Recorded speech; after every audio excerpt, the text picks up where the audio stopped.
2026 সাল বিশ্ব জলবায়ুর ইতিহাসে এক রহস্যময় সন্ধিক্ষণ। একদিকে প্রশান্ত মহাসাগরের তলদেশে জমছে বিশাল উত্তাপ, অন্যদিকে আমাদের এই বদ্বীপ খ্যাত বাংলাদেশে বইতে শুরু করেছে গরম বাতাসের হলকা। বিজ্ঞানীদের কপালে এরই মধ্যে দুশ্চিন্তার ভাঁজ দেখা দিয়েছে। কারণটাও পরিষ্কার, প্রকৃতিতে ফিরছে এক দানবীয় শক্তি যার নাম এল নিনো। কিন্তু এবারের এল নিনো কোনো সাধারণ পরিবর্তন নয়, এবার একে বলা হচ্ছে সুপার এল নিনো, যার সরাসরি প্রভাব পড়তে পারে সাধারণ মানুষের ভাতের থালায়। এল নিনো স্প্যানিশ শব্দ যার অর্থ ছোট বালক, তবে এর প্রভাব মোটেও ছোট নয়। স্বাভাবিক অবস্থায় প্রশান্ত মহাসাগরের বাতাস পূর্ব থেকে পশ্চিমে বয়ে যায়, যা ঠান্ডা পানিকে উপরে তুলে আনে। কিন্তু এল নিনোর সময় এই বাতাস দুর্বল হয়ে পড়ে, ফলে সাগরের বিশাল জলরাশি অস্বাভাবিকভাবে উত্তপ্ত হয়ে ওঠে।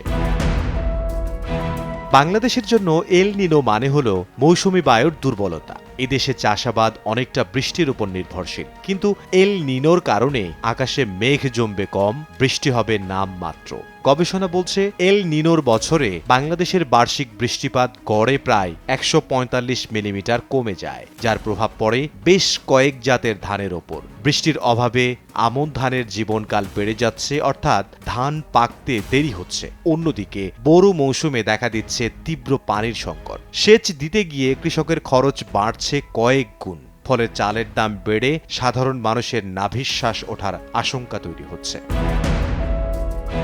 শুধু ধানই নয়, মাছ এবং মাংসের দামও বাড়িয়ে দিতে পারে এল নিনো। যখন তাপমাত্রা 40 ডিগ্রি ছাড়িয়ে যায়, তখন পুকুরের পানিতে অক্সিজেনের অভাব দেখা দেয়, ফলে শুরু হয় মাছের মড়ক। অন্যদিকে অতিরিক্ত গরমে মুরগি মারা যায় কিংবা ডিম দেয়া কমিয়ে দেয়। একে বলা হয় হিট স্ট্রেস। 2026 সালের সুপার এল নিনোর প্রভাবে প্রাণীজ আমিষের বাজারে বড় ধরনের অস্থিরতার পূর্বাভাস দিচ্ছেন বিশেষজ্ঞরা। বাংলাদেশের অর্থনীতি এখন এক রূপান্তরের মধ্য দিয়ে যাচ্ছে। 2026 সালের জন্য জিডিপি প্রবৃদ্ধির লক্ষ্যমাত্রা ধরা হয়েছে 5%, কিন্তু সুপার এল নিনো এই পথে বড় বাধা হয়ে দাঁড়াতে পারে। যখন মাঠে ফসল কমবে, তখন বাজারে চাল, পেঁয়াজ আর মাছের দাম বাড়তে শুরু করবে। ইতোমধ্যেই খাদ্য মূল্যস্ফীতি 10% ছাড়ানোর ঝুঁকি তৈরি হয়েছে।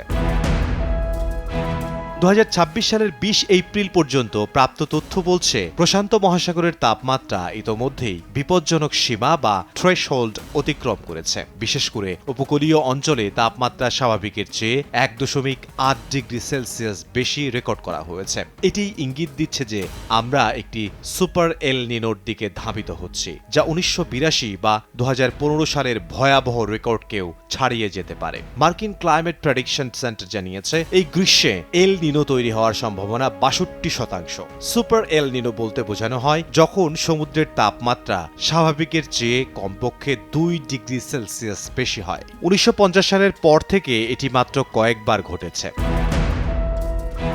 এল নিনো বিভিন্ন অঞ্চলে ভিন্নভাবে প্রভাব ফেলে। অস্ট্রেলিয়া, আফ্রিকার দক্ষিণ ও মধ্যাঞ্চল, ভারত এবং দক্ষিণ আমেরিকার কিছু অংশে খরা ও তীব্র গরম দেখা দেওয়ার আশঙ্কা আছে। অ্যামাজনের বনাঞ্চলেও এর প্রভাব পড়তে পারে। অন্যদিকে এর উল্টো প্রভাব পড়বে কিছু জায়গায়। যুক্তরাষ্ট্রের দক্ষিণাঞ্চল, মধ্যপ্রাচ্যের কিছু অংশ এবং দক্ষিণ মধ্য এশিয়ায় ভারী বৃষ্টিপাত হতে পারে। 2015 সালের সুপার এল নিনোর সময় ইথিওপিয়ায় ভয়াবহ খরা হয়েছিল। পুয়ের্তো রিকোতে পানির সংকট তৈরি হয়েছিল। উত্তর প্রশান্ত মহাসাগরে ভয়ঙ্কর হারিকেন মৌসুমও দেখা গিয়েছিল।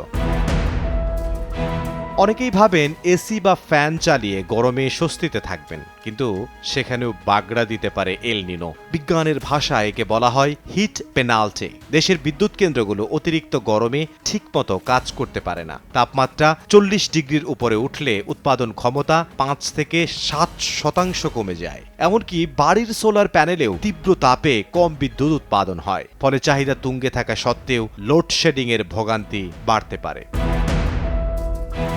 সরকারের সংশ্লিষ্টরা এ বিষয়ে এরই মধ্যে কাজ শুরু করেছেন। চরম আবহাওয়ায় নিজের শরীর ঠিক রাখতে বেশ কিছু পরামর্শ দিয়েছে স্বাস্থ্য অধিদপ্তর ও আইসিডিডিআরবি। অধিদপ্তর বলছে দুপুর 12টা থেকে 4টা পর্যন্ত কড়া রোদ এড়িয়ে চলা উচিত। এছাড়া হালকা রঙের ঢিলে ঢালা সুতির পোশাক তুলনামূলক স্বস্তি এনে দিতে পারে। শরীর ঠান্ডা রাখতে পর্যাপ্ত পানি, ডাবের পানি বা সেইলাইন পান করা উচিত। এছাড়া এ সময় শিশুদের প্রতি বাড়তি নজর রাখা বাঞ্ছনীয়। বাংলাদেশ আজ জলবায়ু অভিযোজনে বিশ্বের রোল মডেল। সরকার ইতোমধ্যেই খরা মোকাবিলায় খাল পুনর্খনন শুরু করেছে। কৃষকদের সরাসরি আর্থিক সহায়তা দিতে চালু করা হয়েছে কৃষক কার্ড। দুর্যোগ ব্যবস্থাপনা মন্ত্রণালয় এখন আগের চেয়ে অনেক বেশি সতর্ক। এবার অ্যান্টিসিপেটরি অ্যাকশন বা আগাম প্রস্তুতির উপর জোর দেয়া হচ্ছে, অর্থাৎ দুর্যোগ আসার আগেই প্রতিরোধের ব্যবস্থা।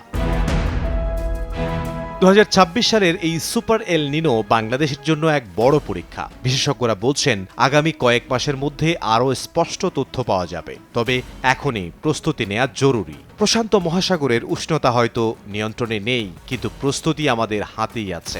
সঠিক সময়ে সঠিক বীজ রোপণ, পানির অপচয় রোধ এবং একে অপরের পাশে দাঁড়ালেই আমরা এই প্রাকৃতিক দুর্যোগকে হয়তো জয় করতে পারব।